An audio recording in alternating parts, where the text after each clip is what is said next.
Welcome to the Business Networking Influencers Podcast, where connections become opportunities and relationships shape success. Prepare to be inspired, informed, and empowered by the brightest minds in business networking. And now, your host, Tim Nifton. And welcome back to the Business Networking Influencers Podcast. I am your host today, Marco Salinas, and I am filling in for Mr. Tim Nifton, our usual show host. Joining me today, I've got a special guest. His name is Mr. Jeff Adam. And Mr. Jeff here is president of Adam Noble Group, a mergers and acquisitions and business valuations business based out of Arlington, Texas. Jeff didn't just start doing this yesterday. He's been around for a while. He is a well-seasoned business professional, and he's got a whole lot of alphabet soup after his name, so you know he's a mover and shaker, and he's doing some really big things. He's also a published book author of multiple books on Amazon as well. So, Jeff Adam, welcome to Business Networking Influencers Podcast, my friend. Thank you, Mark. Marco, appreciate it, and look forward to talking with your listeners. That's fantastic, and we're so happy to have you joining us here today on the B&I podcast. One of the things that we like to do here, Jeff, is we highlight different business professionals, different movers and shakers, like I said, and talk a little bit about their journey and talk a little bit about what you've accomplished and where you've been and where you've started. And we also kind of like to highlight the fact that it's not always a perfect and rosy journey for the business owner. Sometimes, businesses experience different types of, setbacks and struggles. And then other times you have your big wins. So we're going to be talking a little bit about all of that today on this episode with you. And we have the real privilege of talking to somebody that's been in business, for themselves for a long time. And so I think you're going to bring a whole lot of wisdom to the table here. And I'm really excited to hear about your journey. Now, that being said, Jeff, can we go back into time a little bit and learn about how you got started? What made you kind of go down this pathway? How did you end up in this world back in 1984 is what it says here on your bio is when you got started. Sure. It really kind of probably actually goes back before that. So I grew up in Canada, started my first businesses when I was pretty young, and I've always kind of wanted to work for myself. I really never did work well for others, so to speak, in terms of having bosses and direct reports. But I've always enjoyed kind of creating a team. I love hearing about problems. To me, that's magic. If you hear something in the marketplace that's not being done well, then there's an opportunity to go and do it better. And if you do it better, people will beat a path to your door to, and bring you lots of money, bags of gold. If you help them achieve their goals, objectives, make their life better, take care of their family and put food on their table, whatever is important to them. And, that really, my journey really was about that. It started from very, very small businesses that became bigger and bigger and bigger and bigger. And, today we've got, we do stuff all across the United States. Sure. Yeah, that's great. That's a big component, right? For business owners and entrepreneurship is, we like to march to the beat of our own drum. We don't do real well with people, looking over our shoulder, telling us what to do and that kind of thing. We'd rather just do it for ourselves. So I think that's a big component of entrepreneurship and being a business owner. Now, my question is, who do you primarily serve? Do you have a certain market that you kind of specialize in, or is it more based on revenue? What does your target client look like?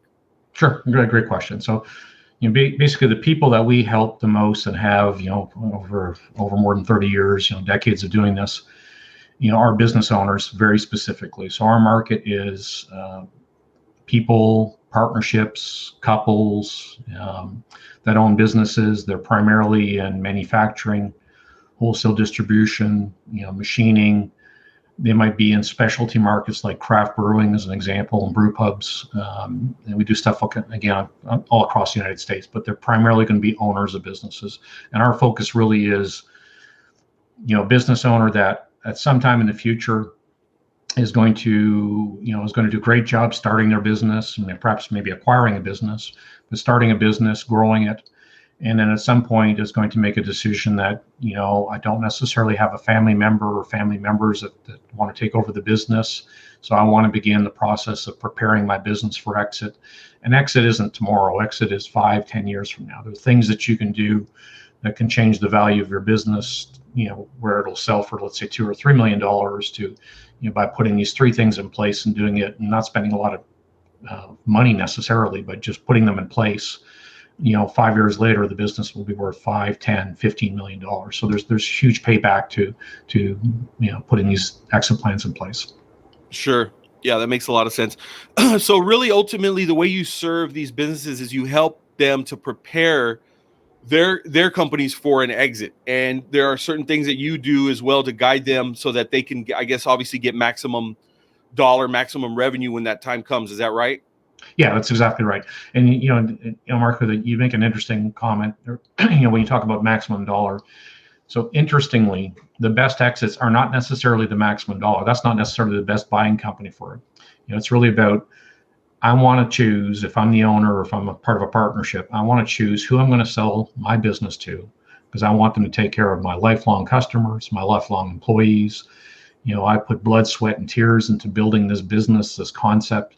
And I want to know that they're going to take it and build on the things that I've accomplished in my business as an entrepreneur. So interestingly, it's not always about money. I mean, money's important, no question about it. It doesn't buy you happiness, but it certainly gives you flexibility as an entrepreneur, and it allows you to make, change the stars for your family post exit. Yeah, absolutely. So if someone's watching this or listening to this, Jeff, and they're thinking, you know what, I've been running my business. I started it 10 years ago. I've had this idea on my mind that maybe I want to sell it. Maybe it's time to move on to other things. Maybe I want to spend more time with the kids and I don't want to have to, endure the daily grind any longer. Are there maybe 2 or 3 tips that you could share with this particular person, this particular listener, that they could already maybe start thinking about? Maybe they can start implementing, 2 or 3 things that really stand out that they can do to begin that process of actually moving forward and getting a lot more serious about talking to somebody like yourself about an exit. Yeah, and again, great question. So, probably the first place to start at is, I would call it a situational analysis. It's do a situational analysis on your business. Understand its strengths, its opportunities for growth. Some people would call a SWOT analysis. It's a lot more than that, but it's really looking at, again, not necessarily with a focus of tomorrow, but for a focus of sometime in the future, I'm going to want to exit this business, whether I sell it to family members, transfer it to partners, sell it to employees, sell it to other folks in the market. Some of the basic things that you're going to do is that in that situation analysis, you're going to take a look at your financials. You want to have, by the time you get to market, you want to have clean books and records. We go through a process called recasting the cash flow in the business. The IRS allows you to deduct certain expenses, which sometimes really are more for the benefit of the business owner. There's also non-recurring type of income, non-recurring type expenses. So you've got to normalize that. If you've got a great accountant, they've typically done a great job to reduce your taxes.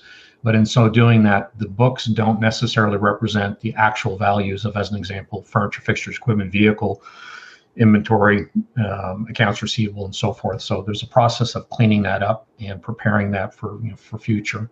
Some of the other things you take a look at is, does the business have some concentration? So, the simple example is you may have this awesome customer that you started with, 30 years ago.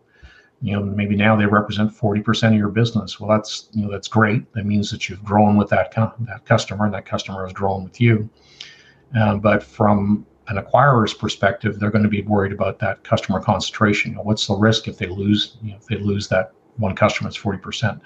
So there's some simple things that can be done in terms of growth plans, adding to the number of people within your firm that have relationships with the customers, that type of stuff.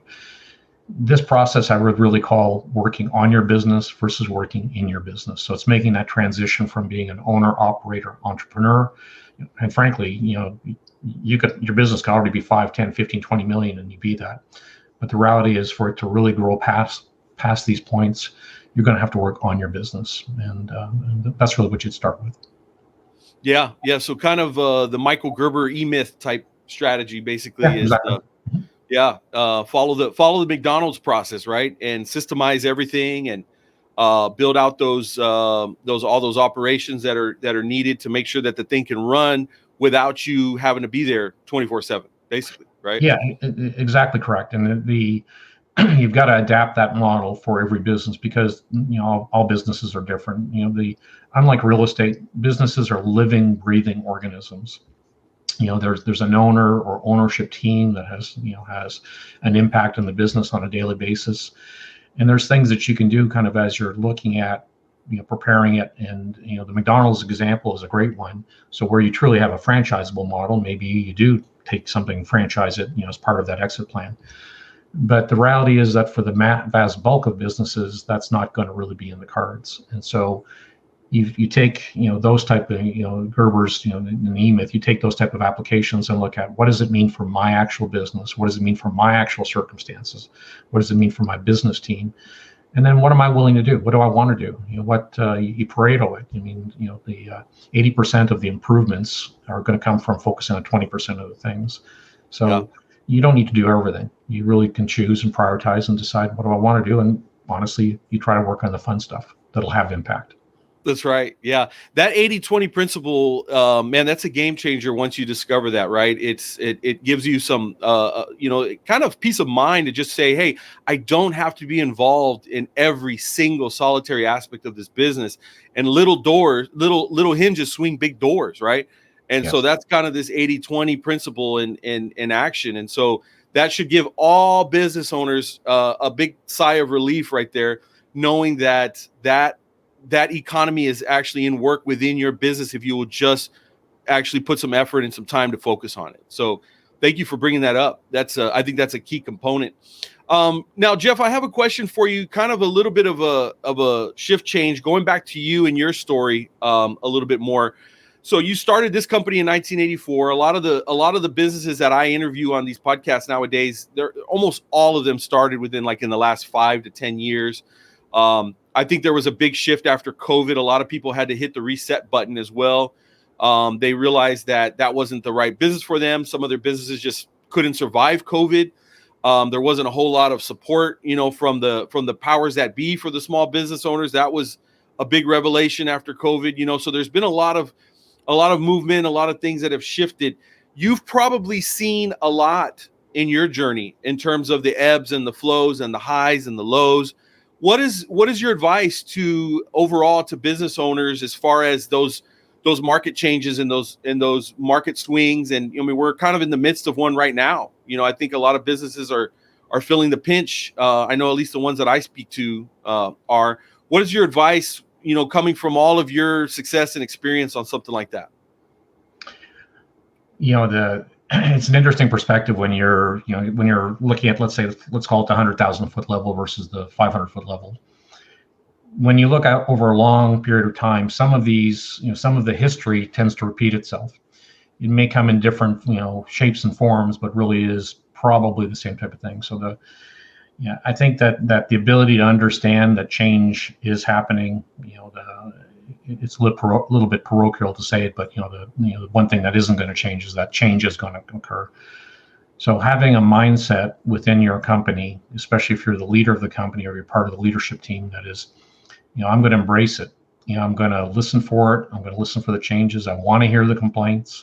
I'm a big believer, and I actually want to hear the problems. I want to hear the complaints, because that's where their opportunities are. If you can solve those complaints better than any other company, you're going to reap the rewards of it. And the rewards can be many things. It could certainly be financial, but frankly, for me, part of that is just the enjoyment in what I do.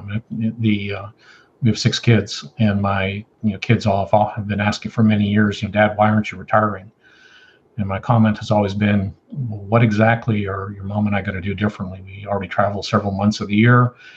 We play tennis 2, 3, 4 times a week. We do all the things we love to do. We get to spend time with our wonderful kids and their families and our grandkids, and we've got a great group of friends. So what we get to do is we get to spend time the way we want to. And I think if you are fortunate enough to have a company and to own a business that lasts for many years, for decades, you probably have some particular traits. And one of those sets of traits that you have is the resilience to embrace the change, quickly with your team understand how do you position so that you can do better, and then capitalize on those trends. If you can certainly try to do things the same way all for the rest of your life or historically past, but your competitors are going to pass you by.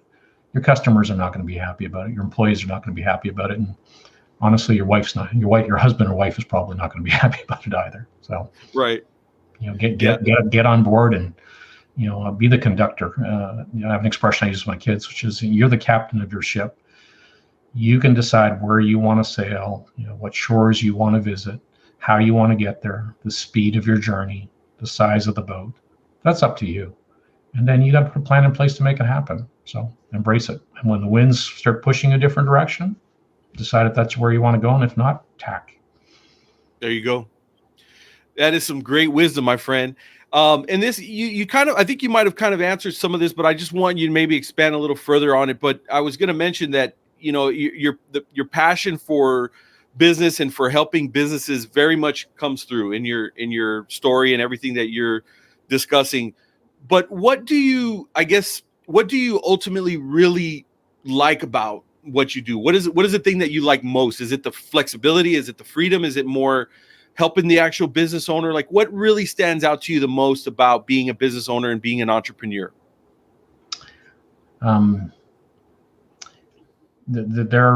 Marco, there really, I wish there was one or two or three things, but the reality is there's so much. So the flexibility, that's absolutely important.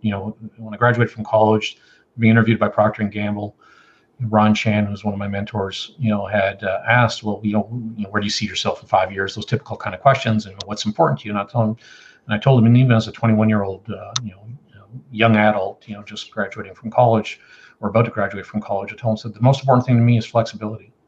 I want to work for a great company. I want to learn great things. I want to be able to impact, to be impactful in what I do for the business I work with, for the customers I serve, for my family, my friends. But at the same time, I want to have flexibility. I want to be able to do ultimately what I want when I want.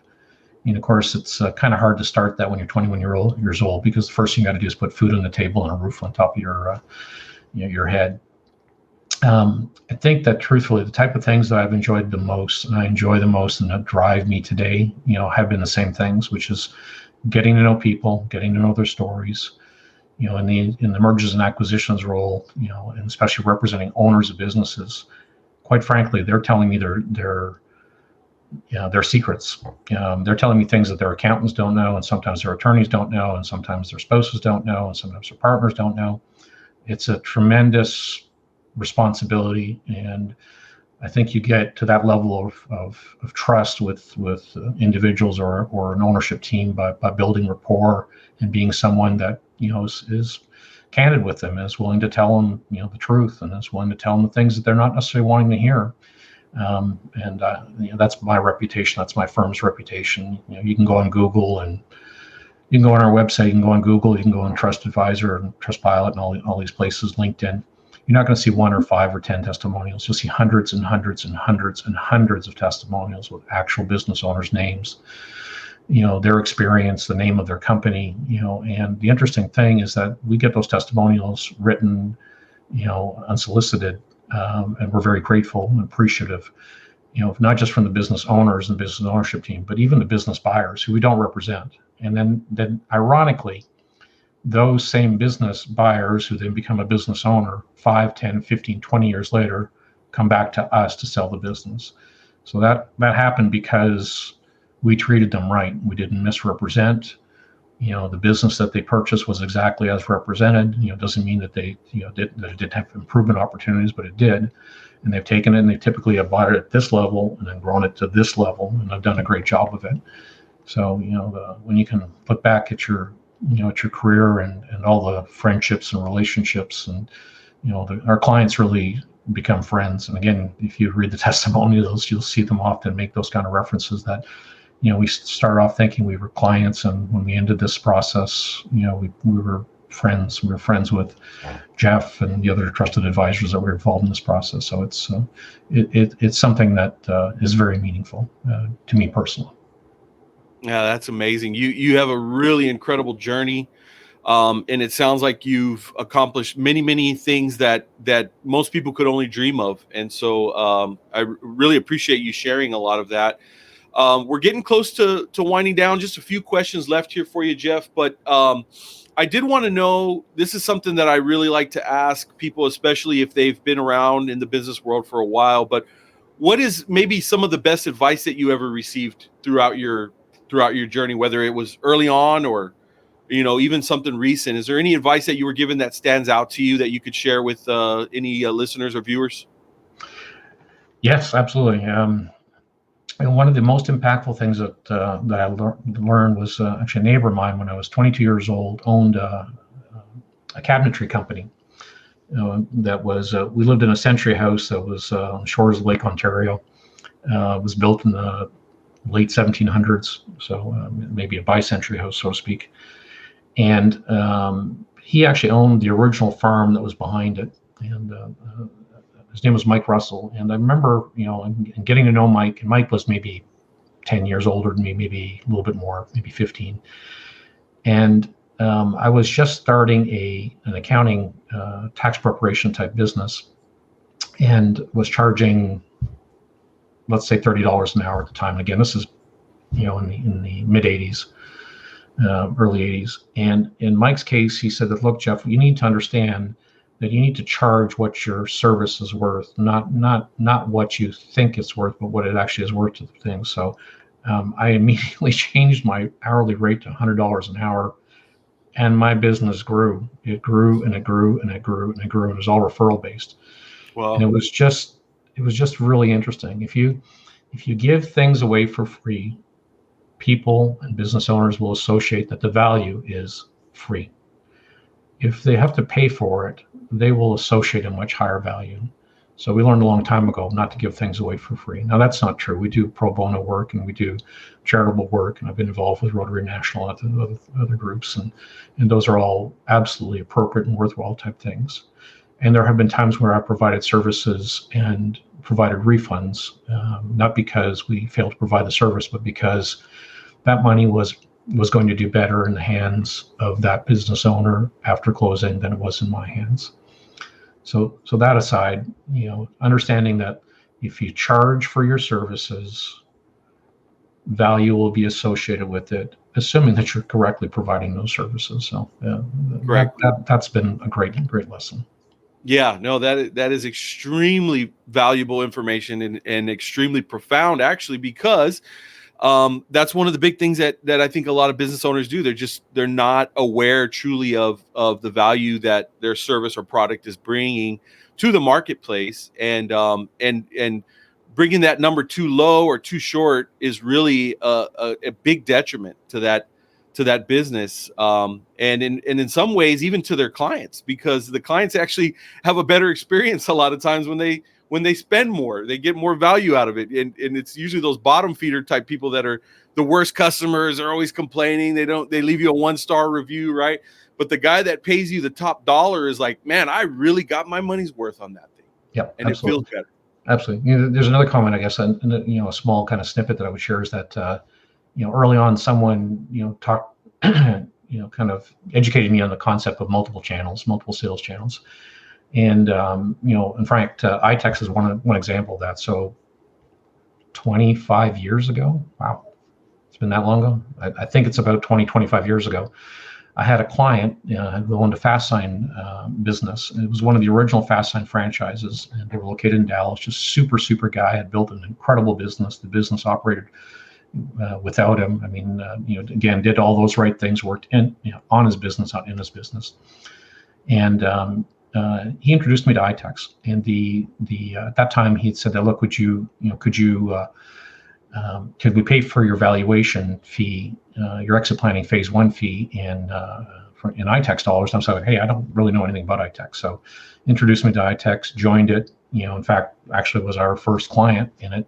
And we have, enjoyed the relationship with iTex and actually have built a very significant, sales channel through that was unexpected and was nothing that I knew about, and was purely a serendipitous type conversation with someone whose company I ultimately sold, that got us into it. So, I would recommend your listeners, if they're not, currently in iTex, to explore it. Find out from your local iTex manager. I'm sure there's some great websites out there, and because it's a great platform to be able to add sales that you're not otherwise going to get.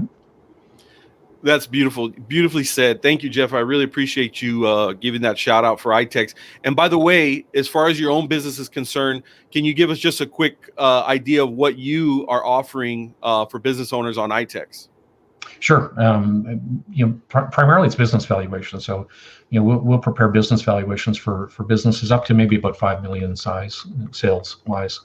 These larger ones, really, it's a different type of service.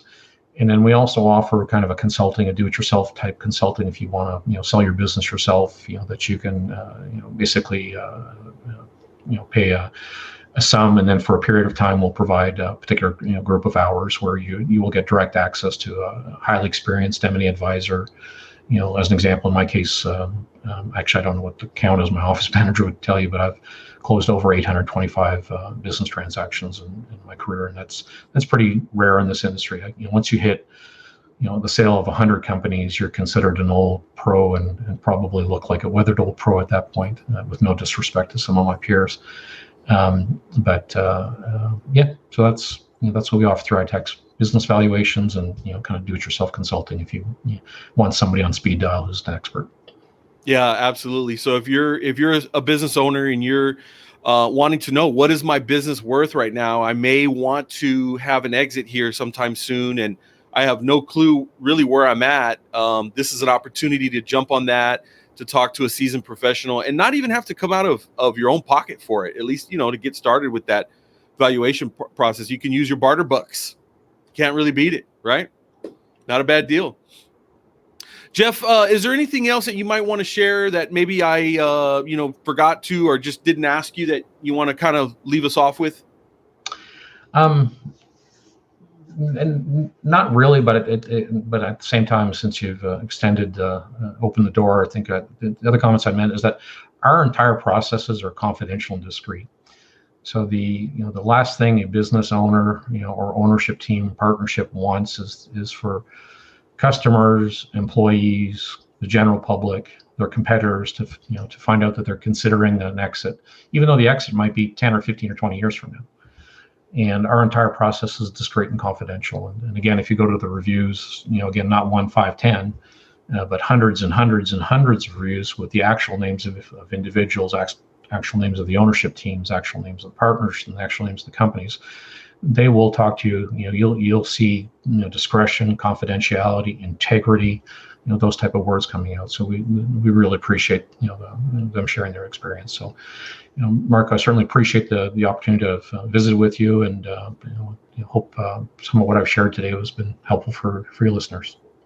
I think it's been extremely helpful, Jeff, and you've given us some real golden nuggets here, lots of wisdom. And again, it's a real special treat when I get to talk to somebody that, just didn't start their business last year, so really appreciate all the wisdom and everything that you brought to this episode today. So thank you again so much for joining us today here on the Business Networking Influencers podcast.